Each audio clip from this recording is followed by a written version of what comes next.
We are back for another weekend of entertainment and hopefully trying to continue where Frankie left off last week with 7 winners of 9 races that we looked at. The man was on fire. You could do with probably being warmed up a little bit because it looks a little bit cold at Newbury ahead of Friday's fixture whilst we are recording this. Of course, looking ahead to Saturday's action. But what's it like there in Berkshire, Frankel? It is cold, Matt. Yes, I'm sat outside just waiting for gates to open. They get going at 10:30. There was a bit of a buzz on the train up, and there is a bit of sunshine about. So, yeah, it should be a nice weekend. Not forgetting, listeners of our Road to Cheltenham show would have had a midweek boost with Pagana. I know she was short, but another one to add to the tally. Another one to potentially add to the list, looking ahead to the festival as well. She was very impressive. Joel, we'll get on to obviously the big one. I didn't mention the C word in front of Frankie, but it's a cracking weekend of racing. Yeah, it really is good. It really is good. I went around in circles last night looking at the fighting fifth once again.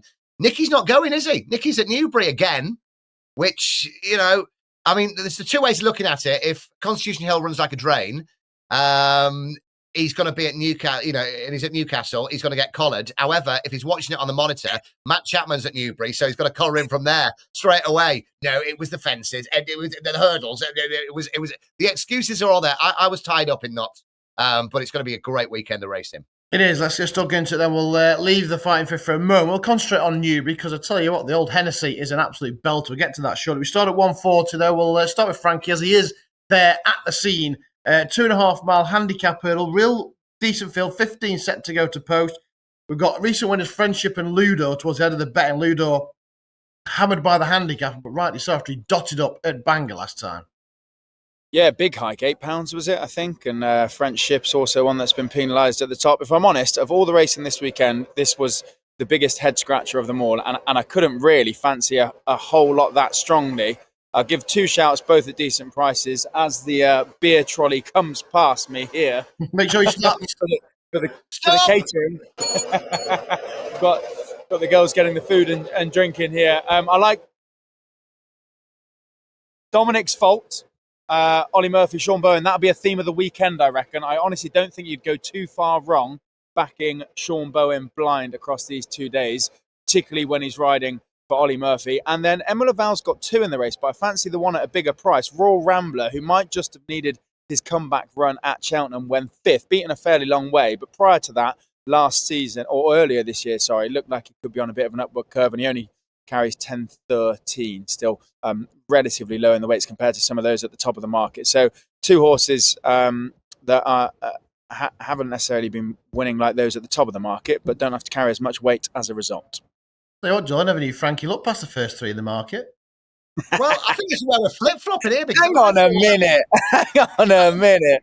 22 to 1 winner last week. Oh, here we go. It's God, we're living off that, aren't we? We're living off this for the next year. Yeah. I thought we flip-flopped. I thought that the bookies had this right, you know. It doesn't look like it's raining where you are, Frankie, now. Time of recording, what are we on? 10:08 now on Friday morning. Friendship scared me last night because the drift, it was like 9-4 out to 9-2 or something last night. Didn't run last week at Cheltenham. Cobb done his book because Michael Nolan is injured.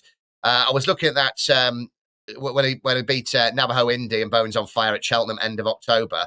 Ran really well, more to come. Hung left on the running, but that's not a problem being Newbury. And I thought, you know, doesn't want rain, but it's not exactly hammering it down there. And then my other choice would be Lador, which you talked about. That's, what was it, four runs, 2 wins, 2 seconds, and the handicap at Bangor, 27 lengths 2 weeks ago. And I couldn't split it between the two. I really couldn't, and I would go reverse forecast. I looked at the top of the market. I thought the bookies had it right, and if Friendship's going off at a much more decent price than I thought 9-4 was a decent price.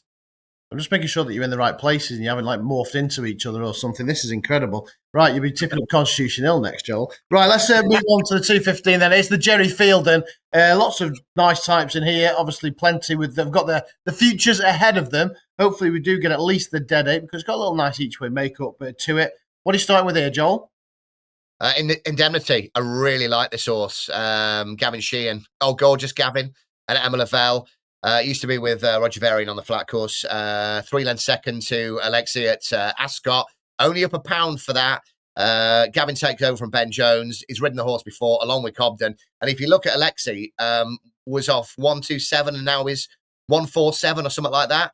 I thought this was, if we're looking at head scratchers of the weekend, I was like, God, this looks decent to me. It looks almost too good, but I totally agree with you, Frankie. What do you reckon? Yeah, I don't want to keep saying this, but maybe it's because of our Cheltenham brain is well and truly wired in.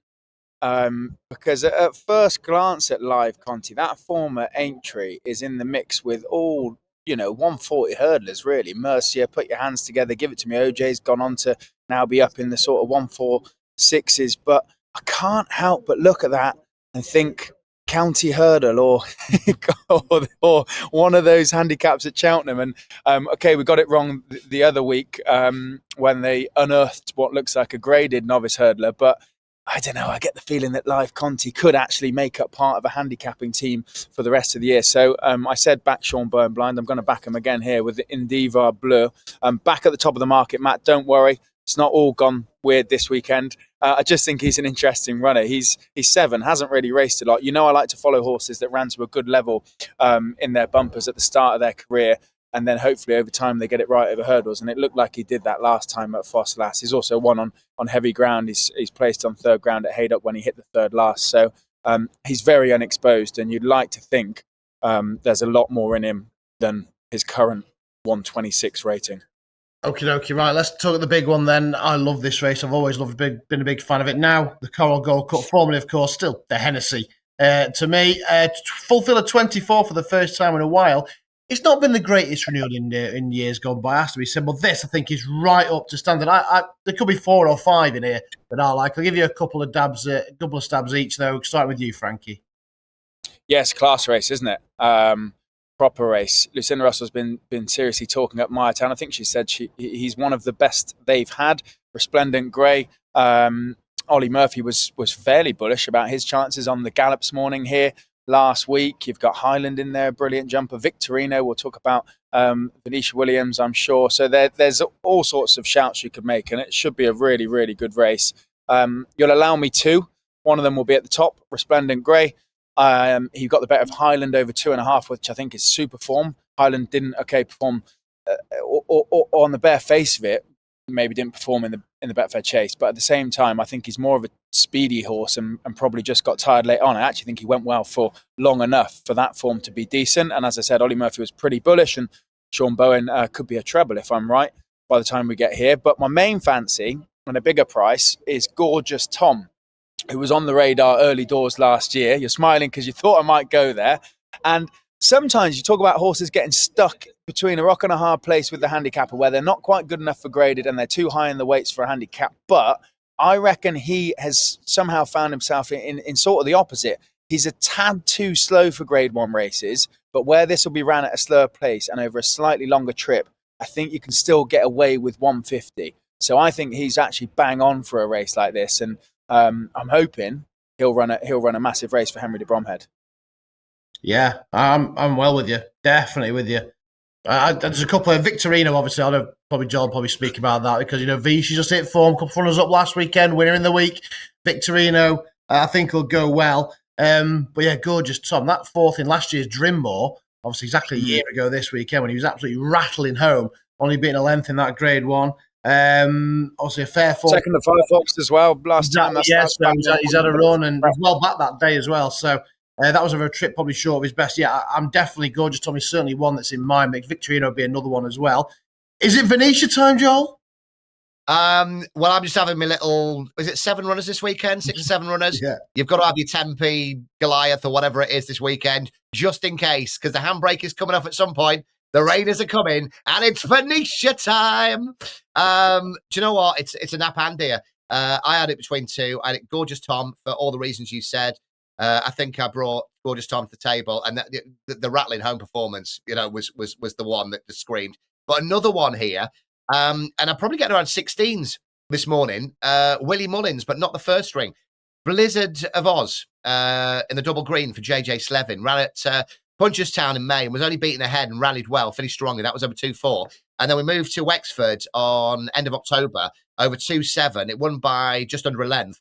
And I put it in the tracker, screaming up for a step-in trip. Stayed on so well. Is the tracker horse. And I really like that. So I'm splitting mistakes. Gorgeous Tom and Blizzard of Oz. Unanimous. I love it. But it's like 16 to 1. I love it when we all agree. 16 to 1, extra places as well. Definitely going to on Gorgeous Tom. I think he's got a huge chance. I think he is a bona fide grade 1 horse, and I think he's got a decent mark here. So, yeah, certainly Gorgeous Tom. Look, amazing. 24 runners. We've gone for 6, 7, and 8. 6 of the top 7 in the weights are Irish trained. Just goes to show how dominant they are in the stay and chase division right now. Right, let's wrap up at Newbury then and talk the Jim Joel, the final race at 3:35. Again, another real competitive contest. They won't be hanging around here, Joel. No, they won't be. And we said earlier on about Indemnity looking too good to be true. I thought that about Diane DeBar. Used to be with Pauline Robson, but she's retired, hasn't she? So it's gone to Nikki Richards, which might be a slight upgrade in trainer. Up to 131 now. I don't think it's a problem. Has gone to the trouble of booking a certain Mr. Harry Cobden. Pauline did really well with this horse. 6 wins from 13 starts. He's beaten Kaluki by is it Kaluki Kid, isn't it? Nicky's. Yeah. That was off 141. Booster, is it Booster Bob Aintree? Yeah. I think that's off the low 130. He's now in the fog in that 3-runner race. And 3 3/4 lengths second to Vincenzo at Sandown in January. I looked at this and I thought everything ticks the boxes for me. It's a good horse with a little known trainer who's retired, has gone to Nikki Richards. The booking of Harry Cobden. I mean, you've got to get in there early as well, I would have thought, because Cobden's not going to be sitting in the weighing room, is he? I mean, he's going to be looking for a ride. And one of the top 3 jocks around. I mean, another one that could be too good to be true. That each-way double, Indemnity and Diane DeBar, I thought was a cracker this weekend. Talking ourselves up to a decent multi here. Right, Frankie, what wins the lucky last? I like Rare Edition here. Was second at Kelso to Thistle Ask last time, who's ran up, I think, a hat-trick since for the Scoutons. Beaten a good few lengths, but I think a beat at Kelso can look worse than it is because you get tired late on coming up that hill, and if you're not winning, then the winner does tend to go away from you if they stick on up the hill. And I just think he'll be suited to Newbury. He was a good 2-mile hurdler, wasn't he? Like, Newbury's a nice flat track. If you've got a bit of a good travelling speed, you can get round here pretty well. And Bassi on board, no doubt, will fire him into a few fences. So, yeah, hopefully his speed plays into his hands here. Right, that's Newbury done. Then we head north to Newcastle for a small but select field for the 2025 Fighting Fifth Hurdle, where we see, of course, Constitution Hill, Frankie, taking on Amsterdam, the new lion, the reigning champion, Golden Ace, who needs to bounce back, and Nemean Lion. We'll get the lowdown from Joel on him. Come on, I'll let you start then. Does he get back to winning ways here, or is he bumping in to a new pretender? Oh, I don't know, Matt. I've been going round and round, looking at the previous form. I've been just, when was Constitution Hill his best? It was a long time ago. When he was winning, what was he beating? He's fallen. He's near enough pulled up. He's got to come back.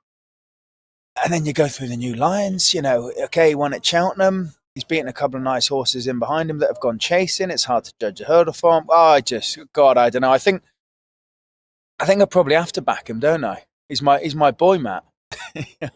I've got to stick with him.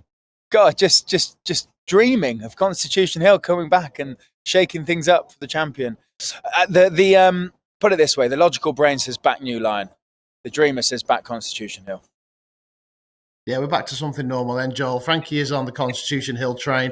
It is a cracking contest. I mean, the new line dropping in trip, decent ground as well. Question marks there. I mean, Willie never normally brings his best 2-year-old 2-mile hurdler over, but Amsterdam missed the big spring festival due to injury last year, but he probably would have been bang up there with them. Yeah, I mean, I'm all right thinking probably got about £13 to find, and the excuses have already been coming out early from Paddy and Willie. And I looked through some of the form last night because that's my job. One of those on debut in France, and the horse it beat, who was sold to the Skeltons, hasn't done a lot since. Is it Lefebvre? Yeah. Or Lefebvre, whatever it was called. Just looking at the French form isn't very good. And then goes to Ireland, and you go, right, we've beaten, what have we beaten here? And I I don't know. New Lion, progressive, got to be quick enough. I don't know. And I went through all of this, and then I'm coming back and just going, Constitution Hill, innit? It's Constitution Hill. Because if Constitution Hill is 70, 80% fit and comes back with... Oh, I don't know. Is that fair? I think he'd have to be 90. Oh, okay, is he going to... But is he going to be 90? 95. Right. Amsterdam, the excuses are there, and the injury, missing the spring festivals. New Lion, not sure the horse is quick enough. Do you know what worries me about Constitution Hill is he could look 120% in a gallop, but is his brain there if he gets tested? That's what worries me. He could travel on the bridle into the race beautifully, and if he gets into the fight, then we don't know if his mind is still in the game, do we? And like we said, they've been talking him up again, haven't they? Just if he doesn't perform, it's a long way back down, isn't it? It's like they're talking like he's got to go out and win this. I know, yeah. It's a big ask. Yeah, I mean, I'm with the New Line. I think he'll hopefully get away with the ground. I think he is a star in waiting. He's champional favourite. I think Constitutional, like you say, it's a long time since we've seen him at his best, but it's a cracking race, isn't it? The best fighting fifth we've had for years. Small but select field. So we're looking forward to that. Then we move on to the rehearsal chase, the finale. I'll start with you, Joel. Is this the one for Venetia? She's got a good record in the race. Do you know what? I think it's a race full of really badly handicapped horses. You know, when you're going down and going, there's not a lot to be sneaking down. I looked at Jasmine de Grugy because it is the youngest horse in the JP colours. Has obviously got the most improvement in there, but you have a look and was off 73. Was it March 24? Wincanton, when it was absolutely smashed off the board, and it went up to 127. I think it's 121 today. Last seen out getting smashed by Bill Baxter in May at Punchestown. So I had a look at Paul Dattort and was 14-1 last night. Ned Fox, I don't know how he's still claiming the 5. I think Frankie mentioned this a couple of weeks ago. But the interesting one for this is blinkers on first time. So will Ned just put it in an easy second gear and off you go from the front? Is it Venetia time? It was a race I couldn't get my head around massively, apart from Jasmine de Grugy, youngest horse in the race, and Hold That Talk, because if Venetia is starting 14-1 last night, blinkers on, Ned Fox claiming the 5, it's Venetia time. Ting. Yeah, she won the race last year, the same colours with Pharaoh Bamboo, so that's what I was looking in. Is that the handicap? But Ned Fox's claim certainly negates that and has had a bit of although it wasn't really screaming win next time out, it wasn't devoid of promise either at Bangor. What do we do, Frankie? Where's the pinfall here? You said bad handicap horses, but Doc picked me when the Great Yorkshire Handicap off for just £2 lower, provided they're not going back for that, and there's a bit more of a plan at place to go back to Donny because he was second and then went and won that at Donny. I think he's got a great chance under Charlie Maggs, still claiming the 5 as he was last time when he won the Great Yorkshire Handicap. He's good stay and chaser, jumps well, and I think well weighted. One to keep an eye on if he doesn't win, if he goes back to Donny, because it would be nice to win back-to-back Great Yorkshires. Yeah, I'm sure. Do you think that's what Nicky Henderson's going to say? One to keep an eye on if he doesn't win this weekend. One for the notebook. Yeah, one for the notebook. Right, sort of quickly rattle through some great races at Fairyhouse as well on Sunday. They're all Bond now at a grade 2, downgraded. Still a cracking contest, and may provide a new favourite for the Supreme, Frankie. Yeah, I wouldn't say this is much of a betting race, or personally, I wouldn't be sort of steaming into the Fav here.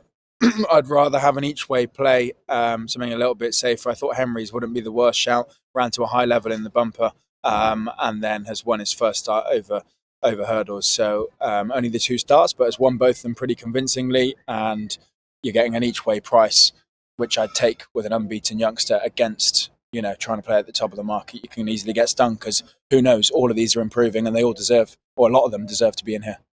Yeah, game ball then for Frankie. Joel? Can you just pull the prices up if you've got them there? Because I'm at work doing my proper job, and they block gambling sites and Racing Post, so I can't see. It can't be a proper job in that case. Yeah, I know this is it. The decks have just come through, so he's not quite back up yet.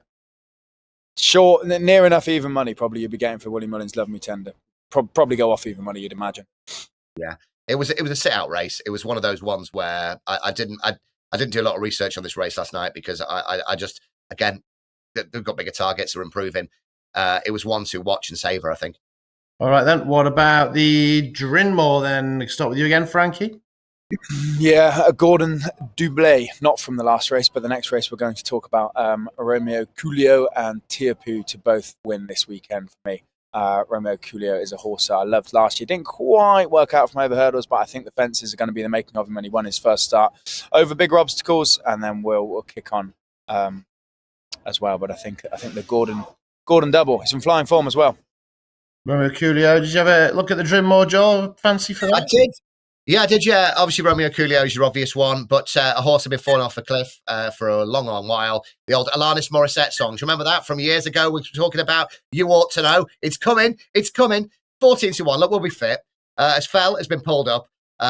Maybe out the back and run on for some prize money. But the time is a coming if some of these ain't fit. But Romeo Coolio, just lovely horse. I can't nick it now because it's one of Frankie's, but You Ought to Know at around 14s last night. Hasn't been declared, You Ought to Know. They are just coming through now, so no, You Ought to Know. So Romeo Coolio heads 6th there in the Drinmore. And then, of course, the Hatton's Grace is what we've got to look forward to. Ballyburn, no surprising, back over hurdles, taking on Tiapu.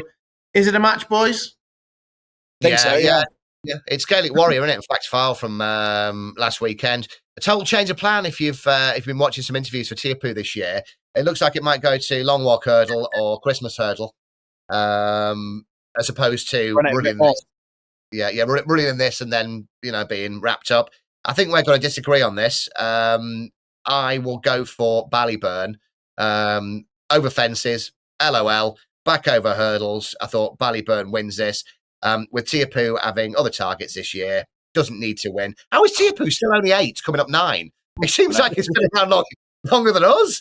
But I thought Ballyburn was pretty strong this weekend, and I thought Tiapu would, if it's going to have a couple of races before the festival, or even one, this wouldn't be the target, wouldn't be fully fit and wound up. The Ballyburn fans ended up sat next to Rib Walsh on the train up, and he said, I said, could you fancy Ballyburn? He said, he's definitely fit. And then he followed that with saying that Gordon's are in better form than Willie, so you never know. But he's fit and ready to go, as you'd expect him to be. But it was a positive comment, I thought. So he couldn't split them either. I'd have 50p each way on both of them. We listened through with Frankie, or we sided with Tiapu? I think I'm going to stick to my guns. Yeah, but don't get me wrong, Ballyburn can step up. This is the masterful trainer of Willie Mullins since we last saw him over hurdles. But if you look at his form over hurdles, and I know he's a bit older now, he still does have a little bit to find Tiapu. He's got to bridge the gap to win this race. So until he does that, until there's evidence of him bridging that gap, I think I'll stick with our old trusty Tiapu. Okie dokie then. Right, boys, one final decision to make, please. Bet of the weekend. We'll start in with you, Frankie. Well, am I allowed Gorgeous Tom in the big one? You are. Yeah, he's the one that stands out to me the most, and he's a right price. So, it's good fun having a bet in that, and we all agree. I thought he should be closer to sort of the 10-1 mark. So snap it up quickly, Joel. Diane DeBar in the 3:35 first run for Nicky Richards. Harry Cobden booked off 131. Not a problem. Nice horse. Here we go. Perfect. Cheers, boys. Right, Joel, finish your show. Just dipped in. And Frankie, go and thaw out. Cheers, lads. Right, we'll reflect on all the action, of course, on Monday on our Road to Cheltenham programme. There'll be loads to talk about, namely the reaction to the Fighting Fifth of course. So join us for that next week. We'll look into things like the Tingle Creek and the Beecher Chase as well. It's all coming thick and fast for the jumpers. Right, cheers, boys. We'll see you all next week. Don't forget, like, subscribe. You get to know not just the Punters Guide, but also the Road to Cheltenham every single Monday, building up, of course, to the greatest show on turf. Best of luck, boys, and to those punters watching, or whatever you're backing this weekend.